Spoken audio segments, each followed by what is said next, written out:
And we are live. Hey, everybody, it's Mike Copera with podcastcondition.com. And we're doing our 60th, 60 episode of What You Drinking. So I appreciate you guys all joining. That means we've talked about beer for 60 hours at this point. For some of us, we've been here quite a while. Some of us joined a little bit later than others, but I appreciate everybody that joins on. And we've got some others that might be joining later on. Kevin, I think, is planning on coming. He was talking about what beer he had. So, but thank you guys for joining. We're going to be doing a California beer episode, is what we spun last week. And that reminds me, I forgot to have my iPad on hand, so I don't have the wheel handy right now. So I'm going to have to get that later. But we spun California last week, and that means any style we want, but it has to be from a California brewery. So before we start, we're going to mention our weekly sponsor, which is the Puerto Rico Food and Liquors here in Chicago, Illinois, in the Humboldt Park neighborhood, located at 2559 West Augusta. And their telephone number, if you want to call Junior and ask what new and exciting beers he's got on the shelves, give them a call at 773-342-2678. They have a Facebook page. They're really updated on their beer menus page, and they're on Twitter as well, PRFL2559, and that's on Twitter.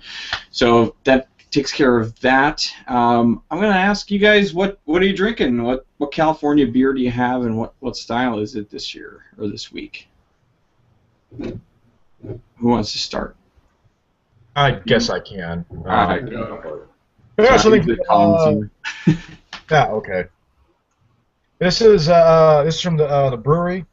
I don't know how to pronounce that name, but it's a sour blonde ale. So it's they do sours really well. It's 5.6% ABV, and it's pretty damn solid, as you would expect from the brewery. Looks like the Ruse. Is that what it's called? The Brews, I think is what it's called. Yeah. Nice. I don't think I've ever seen that one here in Chicago at all. Have you, Dan? Yeah, I had that. It was a little while back, but it's a good one. I'm curious to see what Brandon has to say about it.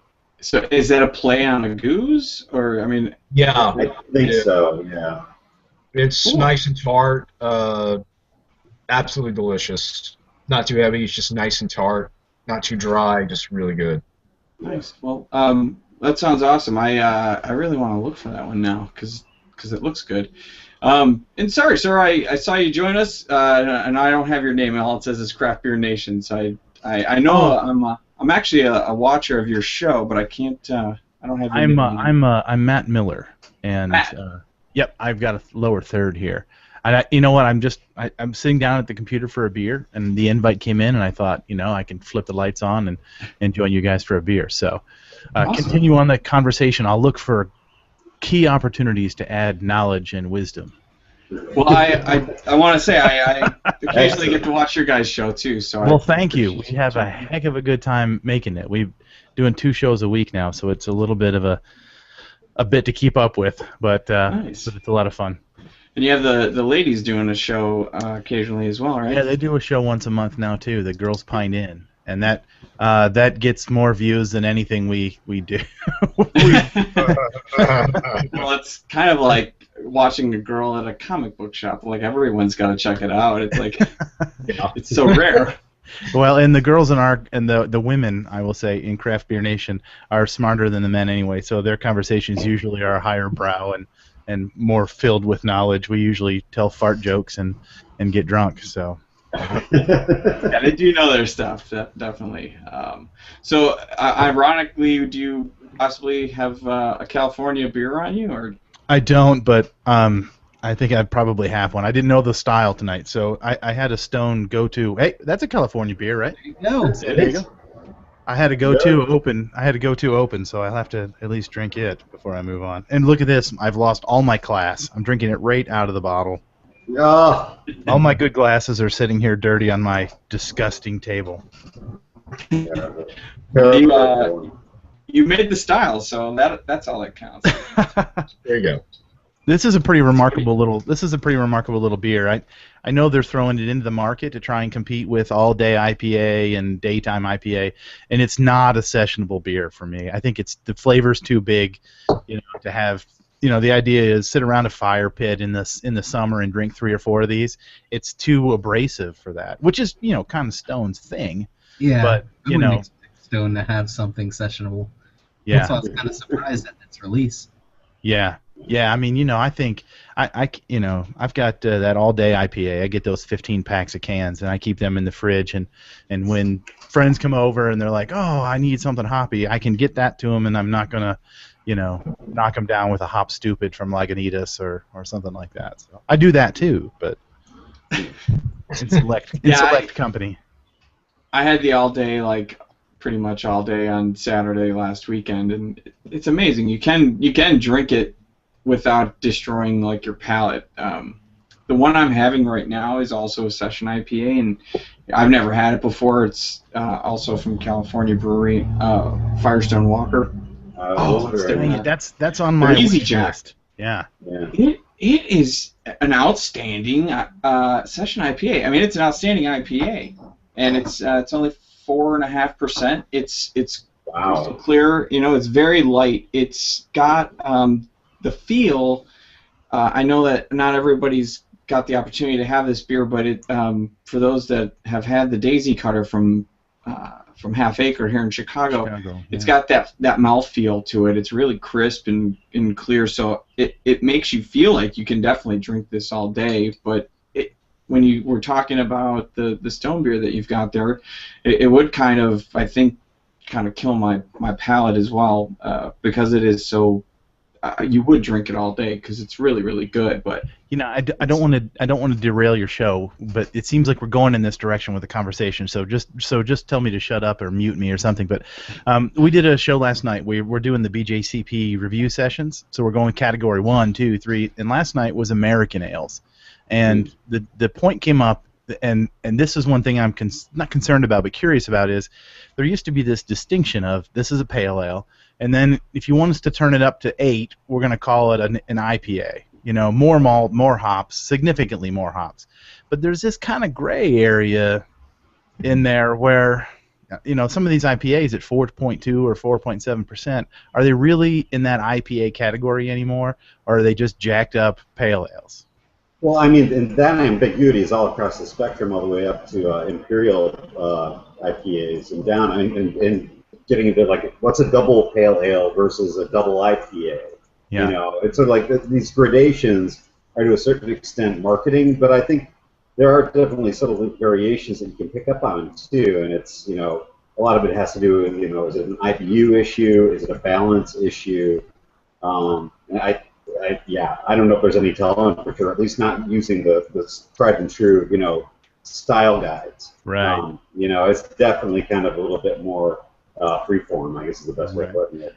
And our judge on the show said, they are guidelines. They're not rules. So, make beer that tastes good and be damned with what they score and where they score. Mm-hmm. But, any of you guys East Coasters, I know Brandon from before, but I'm not sure where he's from. There's a brewery out here in DC called DC Brow. Nobody's nodding their head, but no, I've definitely heard of them. They've got everything's canned, and they brew one of their pale ales. East Coast, you're getting an East Coast guy popping on right now. Oh, good. All right. Well, then he can validate. And you're muted, by the way, the new guy. Yeah, Mike, you just got to hit the unmute button because it automatically mutes you. So they brew and can a pale ale, and they call it the Public. And I would put it up against, I don't know if they dry hop it, I don't know the process that they get to it, but the hop in the aroma and the hop on the front end, on the front of the tongue, is just mind-blowing for what a pale ale, what I would expect. So to me, that's, where are we? A session IPA, extreme pale ale, those kind of things, they all kind of fall into the same category. And America's, we're hopheads now. Like it, take it or leave it, or like it or hate it. So they've got to keep delivering bigger and bigger tastes to get there. So I like it. So Dan, I want to hear what you've got, but I just wanted to also say hello to a new guest that just joined us. Mike, are you able to hear us yet, Mike? I can. Can you hear me? All right. Yes. Awesome. So, Matt, you were asking for some East Coast representation. Here's Mike. He's from the Boston area. I can't remember what's the name of your town, though. I forget exactly. I'm from Wayland. Wayland. So thanks for joining us. Appreciate you. First of all, appreciate the beers that we exchanged over the weekend. Yeah, definitely. So far, so good on those. Yeah, we did a good trade. You like the Anger from Greenbush? Yeah, it was fantastic. It was fantastic. A great black IPA. One of the best I've had. Cool. So what beer did you bring for us tonight? Tonight I have the Lagunitas Nighttime. That's a good one. And I'm pretty excited about it. Shockingly, you know how many beers I have in my house at the moment, but shockingly, none of them were from California. And so I went out last night and picked up another one. This is a Lagunitas variety that I haven't tried yet, so pretty excited about it. Nice. I've not had that one before. Is it a black IPA? It is black IPA or Cascadian Dark Ale, whatever you want to call it. I actually was reading up a little bit on it before I came on tonight, and I was reading someone's very strong views about why these beers should be called Cascadian Dark Ales as opposed to black IPAs. I'm pretty sure they were from Portland, Oregon. I don't know if I feel that strongly about them, but I do like them, so I'll continue to drink them no matter what they're called. Nice, nice. Well, once you get it open and you had a chance to have some, let us know how it is. Dan, what do you got there? Well, I don't know if I cheated or not. I kind of went with a Blackhawks theme because we've got a Kings Blackhawks game going on even as we speak. And so I brought. It's ironic that we spun California on a night that we're Isn't it? playing. But I got the collaboration between Revolution and Firestone Walker, which is Revolution Chicago and Firestone Walker is California. So this is their Dos Osos Pale Ale, which Mike might be familiar with. You might recognize that from the weekend from what Mike was saying.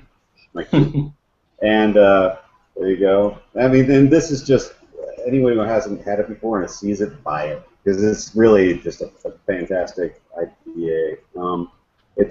It's actually not too abrasive. It's funny we're talking about the sessionable IPAs sometimes going to the abrasive side. This one, it stays bitter to the end, but then you get that kind of biscuity note at the end that kind of smooths it on out and the exit. So it's just really from top to bottom a delicious beer, a very pretty beer. It's got that classic kind of copper golden color with a little tint of orange to it. Great stuff. I think the last time we were at Revolution when that was out, about this time last year, I think we ended the keg, like we killed it before we left that day. I don't know if you remember that or if you were aware of that, but yeah, no, I remember that. No, because I remember thinking, boy, I got to get some of this in the store, and I think I found one bottle, but it was one of those things where, like within days, it was completely gone. There was nothing left. Yeah. It was just a firestorm. So. Yeah, it's delicious. Skylar, what do you got there, man? I decided to go with Ballast Point. So, Nice. so probably know that's San Diego, California. This is one of my favorite beers from them, Victory at Sea. That's their Imperial Porter with coffee and vanilla. Comes out to exactly 10% alcohol. I love this beer. I always have at least one bomber of it stashed up for reserve. It's a porter with a nice deep roasted, not only roasted barley but roasted coffee, and then you get that little bit of vanilla in there, and it's not, as dark as it is, it's not like so heavy that it's gonna weigh you down. It's just an incredible beer. The smell, the taste, I love it. Awesome. I have not had that one. I think I've only had maybe two or three of their beers and there when I was in San Diego. But yeah, they're pretty available here too, and I should definitely try that one because if you like it that much, I'm gonna have to check it out. Mm-hmm. So we have had quite a bit going on since since our last show because we missed last week because I had to do some other things. But one thing I wanted to do, because I'm gonna have to probably put these back in the fridge pretty quickly. Since Mike, you've joined us, I've pulled a couple of these beers that you traded with me, and I thought maybe you can, if you've had any of these, you want to talk about them or tell me which ones I should maybe open first. I think there's a pale ale in here that I should probably go with, but this is these are some beers from a brewery that I'll let you go ahead and talk about called Trillium. It's a local brewery to you in Boston. So this one here is the farmhouse ale. So this is a saison, and this is pretty much what they're primarily known for, from what I understand. Is that correct? Or? That's right. They're right in downtown Boston, and they opened about a year ago. They refer to themselves as a farmhouse style brewery, and a lot of their beers. They've got 4 or 5 beers that they have, at the brewery on tap for growler fills at all times, and then they've been experimenting with a bunch of other ones. They have, and those experiments have, for the most part, been variations of saisons and farmhouse ales. They have a farmhouse rye, a farmhouse IPA, just kind of doing some really neat things with the farmhouse saison style. But yeah, they opened almost like a year ago now, maybe a year and a month or so, and they were just growler fills and delivered to a few different bars around the city of Boston up until maybe 2 months ago, and then they started bottling, and so you are now the beneficiary of a couple of bottles. I love the labels. They're really well done. They're cool. Some of them are probably landmarks of Boston, I would assume.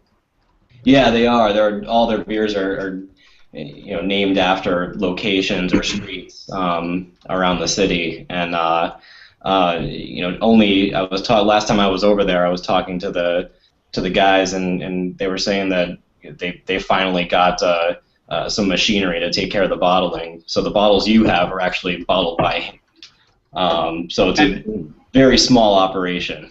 And these are as fresh as can be. This is bottled on the 14th of May, like this May. Oh man! Yeah, so definitely. I mean, if I were you, I'd go with the pale ale first. That's I think one of my favorites from that brewery. And yeah, definitely that's probably the best one to get fresh. But given how fresh they actually are, I wouldn't let any of them sit around too long.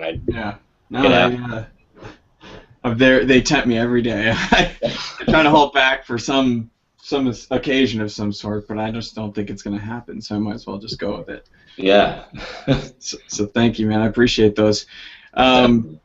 We had Chicago Craft Beer Week. There was American Craft Beer Week before that. Was anyone at any events that we haven't covered before the break? I can't remember.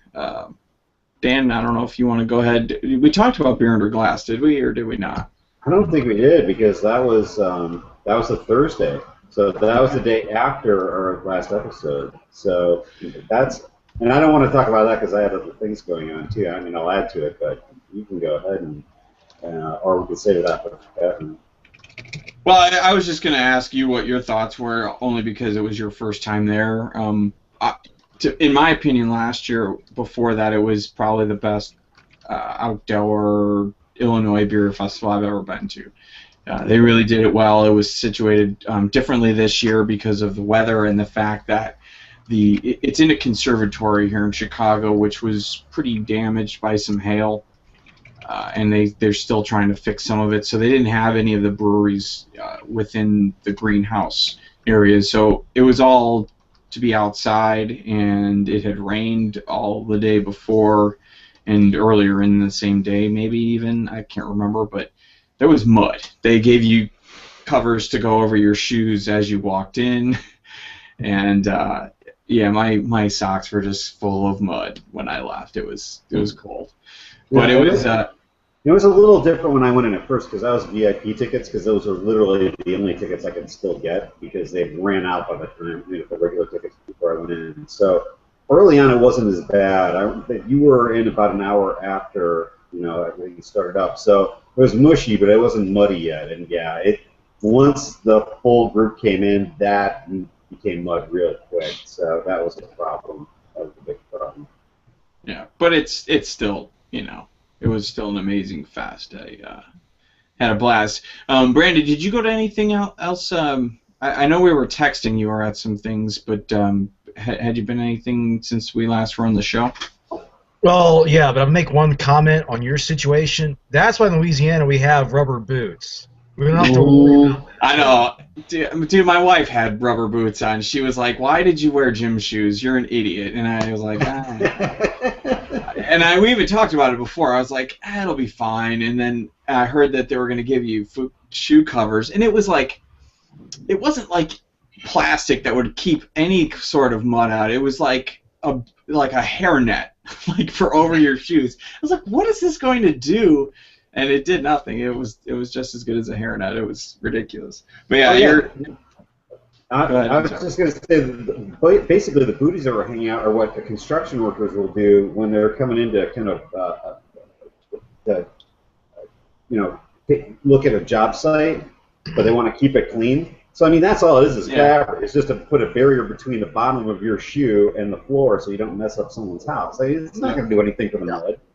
Yeah, it did nothing. I was putting them on, and I was like, am I wasting my time here? And I was like, so, but yeah, I don't know. Anyone else go to any events? Did they have anything going on in your area? How about you, Matt? No, I have 2 small children, so I do most of my drinking right here in the man cave. So I frequent the bottle shops and get some beer shipped to me. I'm lucky enough to have that, and I drink it here and talk about it and write about it. I am jealous, of you guys that get to go to shows. I'm always on the other side of the fence. No, I totally understand, and I know at least 2 others on the show definitely understand what you're talking about. Well, I mean, it's never about affording it. It's about how much do I want to have to do for my wife when I get back from this? What's the opportunity cost for me to go to this craft beer event? Sometimes drinking in the comfort of your own home is just plain better. I mean, yeah, I don't need to call a cab. My drive home is 12 stairs out of the basement. So I have no issues with that at all. But I did go to one event that I wanted to mention because I have a lot of friends who, when Goose Island was bought, they swore off Goose Island for life. They said they're never going to drink another one of their beers. It's going to drop their quality, and it's not going to be the same. And I only mention that because I was at a party that probably was the best thing that I've been to as far as the amount of fun and the coolness factor of it. They purchased like a big warehouse, almost the size of like an airplane hangar. It was like, it's huge, and it's all for barreling their beers, whether it probably be their sours. They may have a separate room or facility for that, but yeah, I mean, Bourbon County Stout is just going to be a lot more available. I'm going to have to assume, based on the amount of room that they had there. The tickets were like $10 to this thing, and they were advertising that they were going to charge maybe like $3 or $4 a beer, and they didn't say what they were going to have until maybe a few days before that. Announced like a list of maybe like 5 or 6 different variants of Bourbon County Stout on one side, and then all of the sours and some of the Belgians that they do on the other side. And as soon as they let everybody in, it was so big, first of all, that the lines were pretty non-existent, so you could just pretty much walk up to any vendor and try any of their beers. So they had maybe 10 different breweries that were guest taps there, but they also had one side where I said they were doing the Bourbon County, and there was absolutely not really a line. It was it was there, but people were just going there, grabbing it off the bar, and just going. And so they charged nothing for any of the beers. They announced it right away that everything was free. Wow. And so I got to try pretty much every Bourbon County, which means I don't remember the ride home. Which means yeah. So they had a dodgeball tournament going on inside. So they had enough room in there to build a cage and have a dodgeball court with all the breweries going head to head. They had a bracket system set up on a huge board, which was like really cool looking. The trophy was a corny keg with like some sort of a topper on it that they put on, and it was a ton of fun. They had a miniature golf course inside there. A food truck was pulled inside, parked for people to walk right up to and get some food. So it was just an amazing, fun time, and Bourbon County Stout has not lost any sort of quality. Is any of the beers that I have ever drank from Goose Island since I've been a fan of craft beer. Nothing I've seen has gone down, and they throw a good party. So I hope that they do this every year, but I just don't know after the word of mouth about that. What this party created. I saw on Facebook, and everyone was just raving about it, how awesome it was. So I don't know if it's going to be free next year, but it's something to check out if they do it again. So I'll stop talking and give somebody else a chance. I hope that they can control the numbers, especially when it gets rave reviews like that. Because if it turns into Hunapoo Day, where beer jerks, and that's my handle on Twitter, but I disagree with some of the practices that people are going to get this rare beer, and put, I don't know, I guess they probably are stealing it, buying it to resell it or whatever, but still. So what do you mean by that? What's the story behind that? Well, at Hunapoo Day, which is Cigar City, they have that's their big Imperial Stout, and they do a barrel-aged release of that, and they have a big day. That's their Dark Lord Day, if you will. And they pre-sold some tickets, and some guy posted on Facebook or something, pictures of his tickets. Like, oh my God, I can't believe this! I've got tickets to Hunapoo Day, and some guy. Some person took that, printed them out, made a bunch of fake tickets, and then sold them. So they sold tickets for so many thousand of people, and then 3 times that showed up. And they didn't have enough beer, and people were feeling cheated, and finally the Cigar City folks did the right thing, and they just said, everybody's coming in. We're going to give away all the beer until the beer's gone, and we're really sorry. And they've said they're not going to do that Hunapoo Day. We'll just distribute it. You guys can fight at the Total Wine for it if you want it. So, wow. But so there's the bad side about this passion that I have for craft beer as it grows. Everybody wants to be a hipster. You want to be in before it's cool, and I guess that is because you want it to be interesting in your thing, and now it's. Well, you touched on it with the sale of AB InBev buying Goose Island a few years ago. We actually interviewed Brett Porter, who's the head brewer at Goose Island, and we tried to dance around it for a little bit, but then we got drunk enough to hit him with those questions, and he said, "Listen, I'm running the show, and no one's ever told me how to make beer. They've come in and they've helped us with some technology to improve our quality and improve our process, but nobody's telling me to cut 5 pounds of malt from anything to improve our margins. They're going to let me make the beer I want to make." And that, to me, says, well, as a consumer, that lets me think that the quality is there. There's still going to be some. My problem has never been with the quality of the beer. It's always been with their business practices and how they shut the little guy out. I don't know. Even if you are buying a Goose Island beer, you're supporting AB InBev in their conquest against the craft beer brewer by supporting a craft brewer. So it's a touchy subject. Yeah. Well, and that's actually Mike touched upon that in an article he posted up on Facebook, where there's legislation out there that is limiting the number of barrels you can produce depending on what business model you have as a brewer here in Illinois. And judging from the number of barrels and the type of operations that they're targeting, you get that sense that it could be, the muscle of an InBev that's, driving that legislation forward because they've got the money to do it. I mean, it's definitely not the craft brewers that have the money to kind of, throw their weight around and go down to Springfield, Illinois here and where the capitalism, do their thing. So, but at the same time, I mean, Mike also makes a great point that, that beer coming out, at least as far as their barrel-aged beers or sour beers, those things go, I mean, it's terrific stuff. It's not dropped. It's not missed a beat. Right. The one other thing that I would mention, though, about their brewing operations is that a lot of that has been shopped out now. You go to their flagship beers, it's not being brewed in Chicago anymore.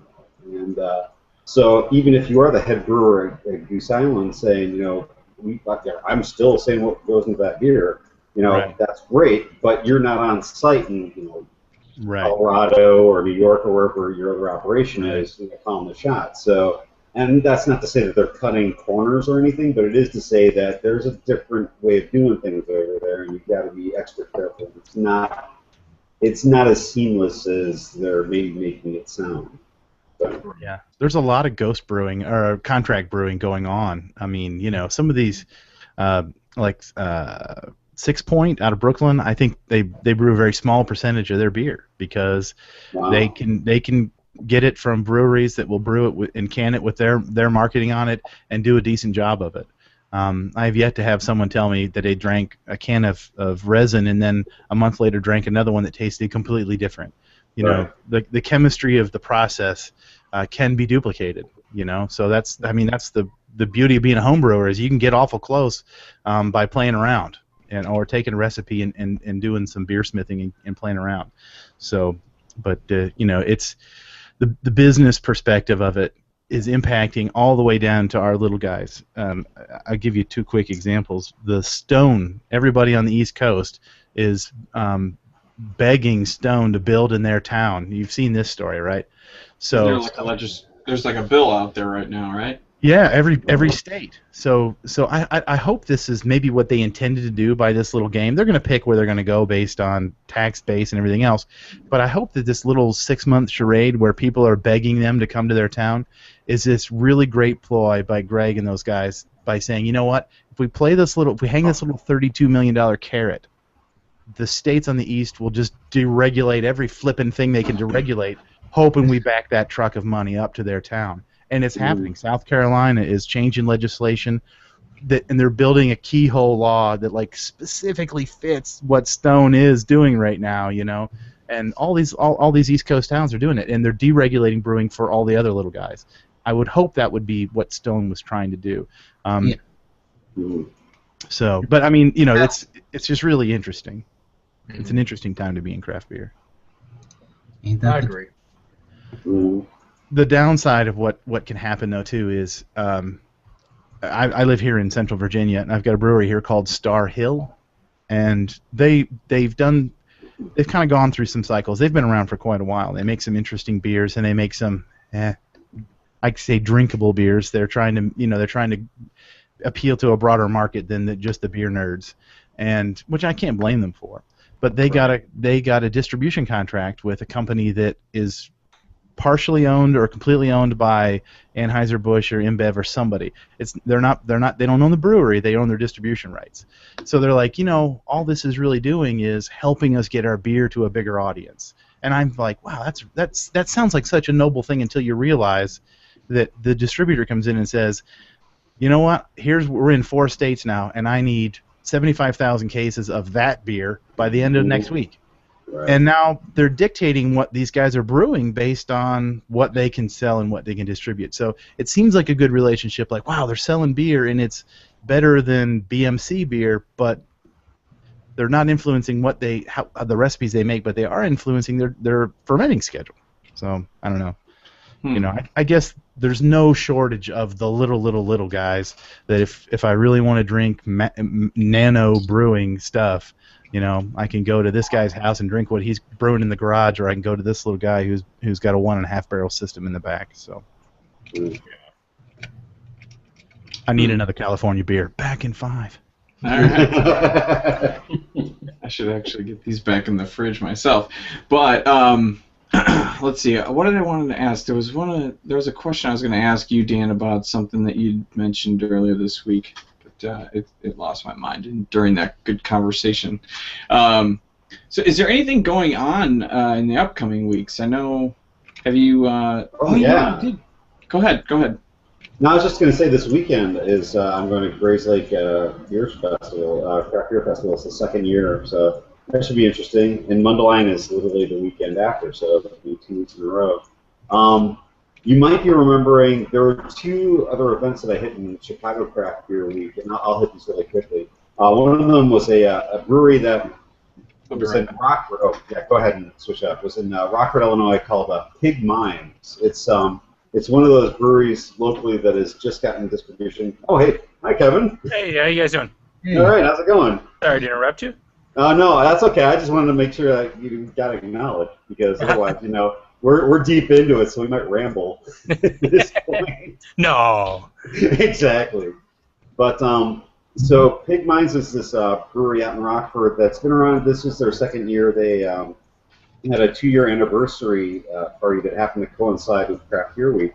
So they offered a bunch of bottled beers. They usually just do growler fills out of their facility there by Rock Cut State Park.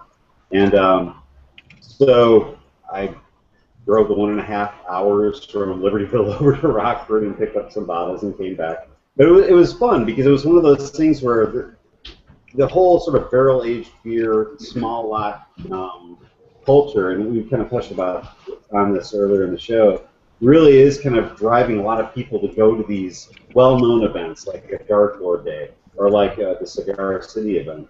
And this was obviously much more a brewery on the make that people don't really know about yet. It was kind of refreshing to go there and see some people who had, like, there was a guy from Joliet who popped in, and I was like, yeah, I came up here because there are a lot of really good things going on, but nobody seemed to be glomming onto this one, so I wanted to check it out.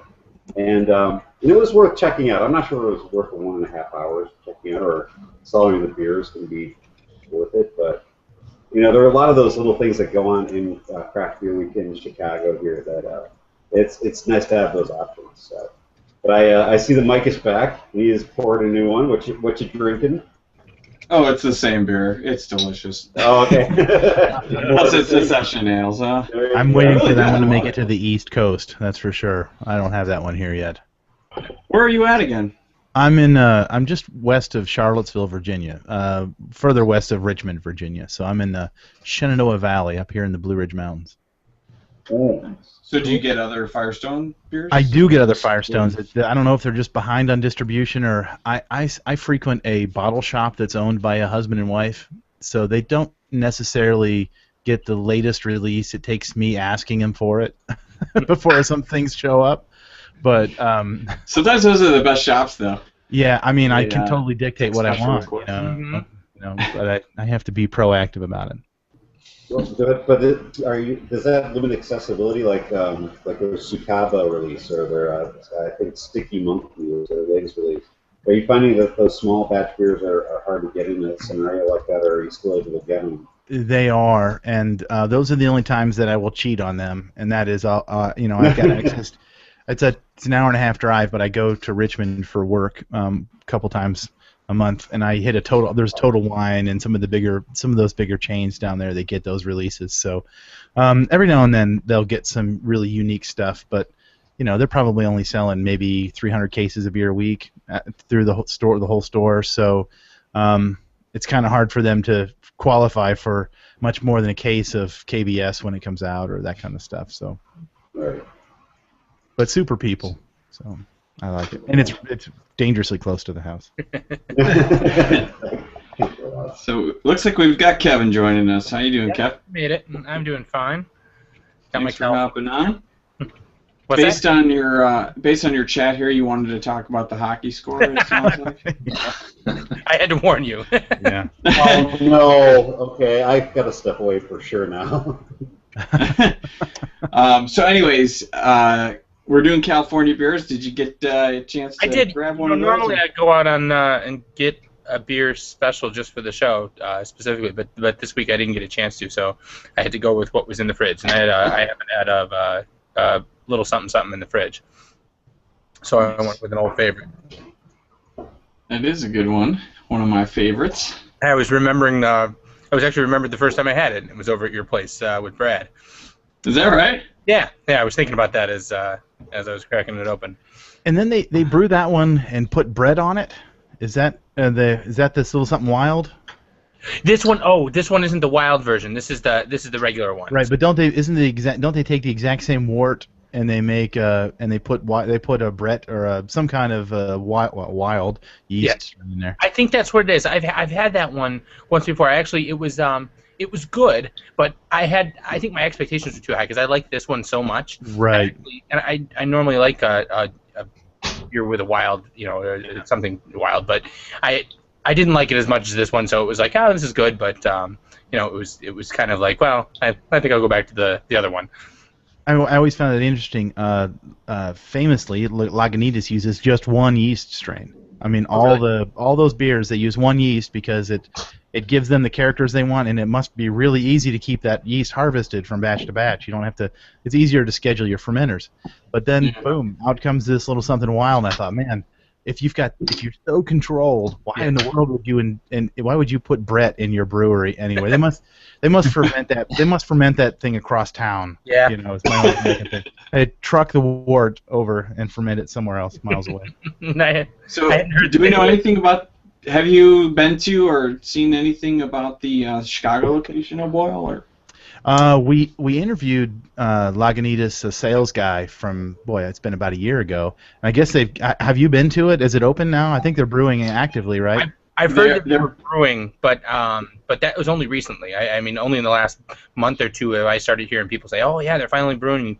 And I think it's just their IPA when they first kicked it off. I think. And they're putting a big awesome restaurant on top of it, I guess, too, or a restaurant, brew pub, or something in the building, something like that. But I think they're brewing on a 100-barrel system with like 300-barrel fermenters or something. So the guy said they want to produce 1.5 million barrels from that location. That's their ramp up distribution from that. So yeah, it's supposed to be huge. They must be definitely actively brewing since that one announcement. But they threw this huge event also here in Chicago, the Lagunitas Circus. I didn't know, but I've heard that Lagunitas throws some wild parties, so everyone was very excited about this one, and it apparently was a big hit. I heard a lot of crazy circus acts running around, and yeah. Well, I think their parties are a little tame now since the drug bust. But, since the shutdown. So, yeah. so I love that story so much. Maybe they just find a different way to be wild, midgets and clowns or something, but still. I think that's what they did. To distract the narc officers, right? Anyway, look at that fire, that building over there, and then they're out the side. I don't know. Well, I remember Tony McGee on an NPR podcast that they do. I don't know. I can't remember the name of it, but they do a beer show, and I listen to it on a regular basis too.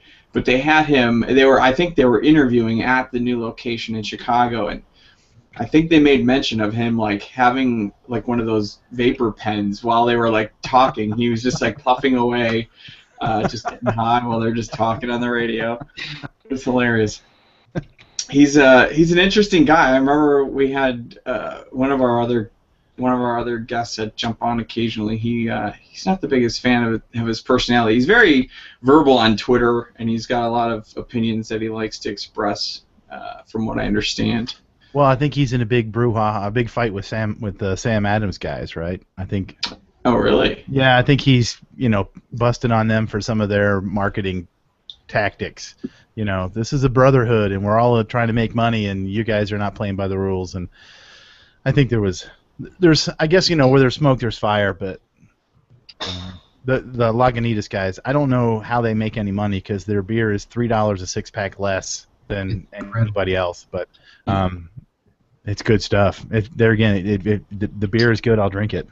That is a good point. Like, Mm-hmm. their beers are significantly cheaper than most other breweries, and the quality's still there. Yeah. It almost leads me to Well, believe, like, there's a pretty. I mean, what is the profit margin on a beer? Let's say, I don't know, draft. I mean, obviously that's more of a profit margin, I would think, right? Yeah, I think the restaurants make it on draft. The restaurants see the better, they better see the profits on draft. And bottling, I think the lion's share of profits go to the distributors. Well, Lagunitas, I know, is one of those. The one controversial thing about this, and that might play into their pricing on the beer, is the fact that they use a lot of extracts of the hop oils rather than the hops. So they're not using physical hops; they're using extracts instead for a lot of their. Is that right? Actually, almost all big breweries do that now. They use it's not so much an extract as it is a concentrate. Okay. So because they're again all part of making the beer being able to repeat it. If you've got compressed dried hops, there's still some variable in there where they can take the hop, pull the resins out with an extraction process, and create a very specific, very repeatable thing. So a lot of times they'll use those extract or concentrates for the bittering hops, and then leave leafy stuff for aromatic hops, finishing hops, that kind of stuff. But yeah, actually, I would say most every beer you buy that they make more than 100,000 barrels a year is going to use some kind of extract, because the vegetation would be just too much to manage. Oh yeah, cleaning it out. Right, cleaning it out, and you start to do the math, and you've got a lot of hops in a really hoppy beer. You put a ton of hops down in a big boil kettle, and you're going to have the vegetation's going to expand and soak up and take away some of your beer. So it makes there's business reasons for it, and there again, as long as it tastes the same, I'm all for whatever they want to do to streamline the process. That's super interesting. So how do they purchase this sort of concentrate, or do they do this in-house where they buy the hops and then do the process? I believe the hop suppliers can supply that concentrate as well. Yeah, I think that's outside distribution. I think in fact homebrewers can get it. They call it a hop shot, and it looks like a turkey baster syringe, or if you're an IT guy, it looks like the CPU paste, but it's just a little thing, and you want to push out about a pinhead if you're doing a small 5-gallon batch. It's really, really concentrated stuff. So yeah, that is not something I haven't homebrewed in a couple of years, so it's probably newer than I know about. But like, that's interesting. Do they have any sort of updated books where they explain recipes with that sort of a thing? Because everything is usually. Yeah, I don't really know. I'm not even a home brewer. We've got a couple of them in the group, and there's another community here on Google Plus, Brew Nerds, that they talk a lot about the brewing process there, and just from the folks that we've interviewed, nobody really wants to talk about that really, because they want you to enjoy the beer and think that it's water coming from a mountain stream, Right. This is an English pale, and we trucked in water from Burton to Trent, Burton on Trent. So, they want, as long as there's that, that kind of thing there. And then when you get to our level, I want to know more than that. So. Right. That's awesome. Yeah, I never heard of that. Sort of a method. Got my second California beer here, and this is one of my favorite little California breweries. This is Monk's Blood from 21st Amendment. Oh yeah. And you got that in cans. Damn. Yeah, and I'm not really. It doesn't seem like a June beer is to have a double, a multi-Belgian, but the body on this is. California-esque. It's lighter in the body. But it delivers on you get the Belgian yeast, you get the sweet, some of the sweet fruits, but it comes through so nice. The only thing I'm disappointed in is, and we've interviewed 21st Amendment before, and I'm gonna maybe try to interview him again and kick him on this, but it says right here in the it's dark ale brewed with cinnamon, vanilla, oak chips, and dried figs, and I get, you could imagine dried figs in a Caesar salad. I think it's such a subtle flavor, but I get no cinnamon. Vanilla is also very subdued, but I don't know. When I see cinnamon on the can on the label, I want to be able to taste that cinnamon. I don't get it here. It might be because I drank a Stone IPA 45 seconds. I'm still reeling from the 95 IBUs. Yeah. Similarly, to say something about before we leave Lagunitas completely, I should report on this nighttime. Oh, by the way, you inspired me. No kidding. Well, I don't want to. If you talked about it before I jumped on, then I'll be brief. No, I haven't. No, go for it. It's all you. Okay. I mean, it really is. It's an imperial Cascadian dark ale. It's 8.2. It says 65 IBUs, but I mean, you open it up and I could smell it from the bottle just sitting here. I mean, there's a lot of hops. It's hop forward, and it's kind of unique. And at least the last couple, black IPAs that I've had, they don't seem as hop forward as your IPAs seem to be.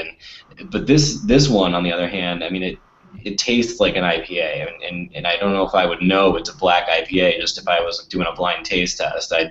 I wouldn't be my first guess. I mean, this one, it really tastes like an IPA, and you can see the color. It's dark. Mm-hmm. But it's fantastic, and so it's a limited release. So if you see it out there, definitely pick up the bottle because it's interesting and it's really good. On the topic of black IPAs, the one that you traded me from Shabin, yeah, in the black can, man, that was really good. Is that? I didn't get to really look it up or research it yet, but is that smoked at all? Because it definitely had like some smokiness to it. I mean, it's obviously roasted, but I mean. Yeah, no, I definitely got that flavor too when I had it, and I noticed that, but I don't know if they were advertising it. I don't know if it's they definitely, I don't think they said it on the can or anything. So I'm not sure, but so you just had that one. I mean, if you were to compare that one to this Lagunitas Nighttime, I mean, they're night and day. They're just completely different, different types of the same style, but both really good. Nice. So what do you think of it, Dan? Well, I like it. I mean, we actually. Now you said you hadn't had this before, right? You may have, and you may have forgotten it. They have it said beer under glass. That's what I was going to ask. I thought one of you had it. I know I didn't, but I tasted it. No, Ronnie did. Okay, and I had a sip. And you probably exactly, and I thought you had a sip. Yeah, and this is the same. And this is it's outstanding. That's no, I mean Mike nails it. I mean this is it's just got that. I mean the lacing on this. I mean look at this because I'm dragging it down a little bit. And you can just see these rings. It's like the rings of a tree. It's like a cool pattern, man. It is. But I mean, it's sticking to that damn glass and not letting go. And yeah, I mean, there's a little bit of a hempiness in the hop profile, but a lot of it is just these sort of resinous notes that are just delicious. It's awesome. It goes right along with the darker malts, and just it's pretty seamless. So spot on. Yeah, I wouldn't be able to. I don't see myself being able to taste much after drinking one of these. I feel like this one's going to stick with me a while. I was going to say, yeah. I'm sorry. I was going to ask you. You get more of the roasty character from the roasted malts than Michael seemed to think. Like, you put a blindfold on me, and I'll never take this thing as being 30 SRM. I mean, it doesn't drink like a Wookiee Jack or a typical dark IPA. Because Right. I guess the reason I'm grilling you is the timing is perfect. Friday night this week, our show is black IPAs is our topic, and I have not done my shopping yet, so I will certainly be looking for a nighttime IPA. So No, and it's I mean at $4.49 a bottle, it's hard to go wrong. I Are you mean, serious? oh $4.49? my God, I'm so serious. It's sort of like take my money. I was literally about to walk out of the store, and the beer guy at Penny's was like, "Oh, this just came in." I was like, "Well, how much is it? $4.50? Okay, yeah, fine." That's nice. But no, I mean, as far as the malt goes, They definitely, there's a merge that happens at about the middle of the palate, where you don't lose the hops, but you begin to feel the rise of the malt in the background, and it's definitely more it's more hop forward. It's definitely a very hop forward beer, but the malt does make that fight to hit you, and it succeeds now. Yeah. It's there. Yeah. So.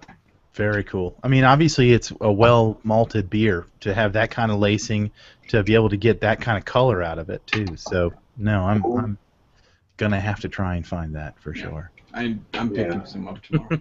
Yeah, no, definitely. Yeah, 450. How can we go wrong? Yeah. Right. Yeah. So we're we're coming close to the end of the hour here. I'm gonna. Oh, Brandon, I'm sorry. Go ahead. What you got there? I'm having. Speaking of session IPAs, got me to grab an old bottle of Nooner's Session IPA from Sierra Nevada, sticking with the California theme. Nice. It's not one of my There you favorite go. session IPAs. I actually prefer their pale ale over this, to be honest. It's not a bad beer. It's a good beer, but I still prefer their pale ale over this. But there you go. I think some session IPAs are good. Some are really good, and some are just good beers, and that's fine. But at the same time, I said, well, I don't like this whole session IPA craze. I mean, I'll drink the beer if it's good beer, but it's just, I don't know. I'm drinking an IPA. I want the big malts and the big hops. I'm not thinking of session beer. That's right. Yeah. And it almost feels like the little breweries trying to do what Budweiser does. I'll have maybe 2 beers in a night. I'm not a big drinker, but Budweiser wants you to drink a 6er. Budweiser wants you to drink 18 of these damn things or whatever. Hey, get a 30-pack with your wife and get hammered. And it kind of feels like that's what they're doing. They're saying, you know what? Hey, it's okay to drink 6 beers again. Now it's better. It's better quality. So don't drink, if you're gonna drink 9 beers, don't drink their stuff. Drink my stuff. Because somebody hands me, you try and drink 9 like golden monkeys from Victory or something, and somebody's going to the hospital. Well, I think we'll take this point in time. I'm going to take the option to add a couple styles to the wheel. We, Matt and Mike, for the newcomers here, we spin a wheel every week to decide what style we're going to drink next week. So I'm totally gonna steal that for my show. Everyone that comes on here it says that. I swear to God. Tune in Friday night, and you'll see 15 minutes of saying hello, 30 minutes of fighting with each other, and then 15 minutes of picking what we're going to do next week. So, spin that wheel, Mike. Spin it, baby. So we're going to let you and Mike, you're going to pick whatever style you want to add to the wheel. Whether you're going to be here next week or not, hopefully you are, but we want to have you be part of this. So right now what we've got, and I'm going to take off the California since we just did that. So right now we've got a Belgian. Some of these are specific, some of them are very generic, general. Wild card, which is basically anything. Wow, that's as general as it gets. Yeah, that's always fun. We've got a collaboration beer. Yeah. West Coast style IPA. Anything from the state of Washington. Anything 10% or higher. Those are always exciting, fun nights. And rough days at work the next day. How have our shows never crossed? I don't understand how. Yeah. That's because I can't drink like that 2 nights in a week. It's not safe for us to be friends, Mike. Well, you're welcome here anytime, and I do watch your show. I honestly do. I love catching it every once in a while. So we've just got a standard IPA, rye beers, an IPA with just Cascade hops, or I think what we did was just it's got to at least have Cascade hops. I think we did that with another style. Yeah. Anything barrel aged, anything from your cellar. So take something out nice and special. Anything in a can, and as always, Brandon's favorite, the malt liquor. Do we take that off? Like hell, we're taking that off. I'll explain the joke, Matt. It's a joke? Yeah. Is it's an inside joke for I'm also kind of a semi-regular on Share a Beer, and somebody in the YouTube comment section always says malt liquor without fail every week. So you know what? Put that on the wheel. Somebody's gonna roll it, and we're all gonna regret it. As long as there's no Ritas. Yeah. Oh, nothing no! Rita. Oh, no! Yeah. I was gonna say liquor. I don't even know her. All right. So do I get to add So something to the Brandon's got the drum, you know, every time I make a bad joke. Thank you. There you go. I need a rim shot here and there. So so it's your choice, Matt. You're gonna go ahead and pick next week's style, possibly. Oh, you mean okay? So I get to tell you one to put on the wheel? Yeah, let's add. Okay. Let's add. We're gonna add one. I listened to that list, and I love the list. I mean, 10% or higher. I mean, man, those are some great styles. What is really missing some love there is the other half. How the other half live. Lagers. There's no lagers on there. So let's slap a good old fashioned Pilsner on there. You know, Pilsner Urquell or Victory's Prima Pils, or there's lots of good Pilsners out there. Yeah, we had one on there. We had that last summer, so it's been quite a while since it's been back on the wheel. Yeah. Now I'm rooting for it. Yeah. It's time. Well, that is what happens here. You know, whenever we add one on. As soon as you add one, it's gonna. Yeah, it comes right up. Yeah, it usually comes. That's why we're adding two this week. Yeah. Oh, it's your turn. I'm gonna go with saisons. Oh yeah, that's a good choice too. We did just do saisons, but we can do them again. There's no problem. Oh, yeah. Yeah, we can do them again. It's been long enough that we can at least. I fix got no issues with Another suggestion. it. There are a few Sweetwater or the Stillwater breers I haven't drank yet, so. Yeah, there's a lot of Something to do with saisons saisons. out there. Well, if it comes up, we'll pick another one.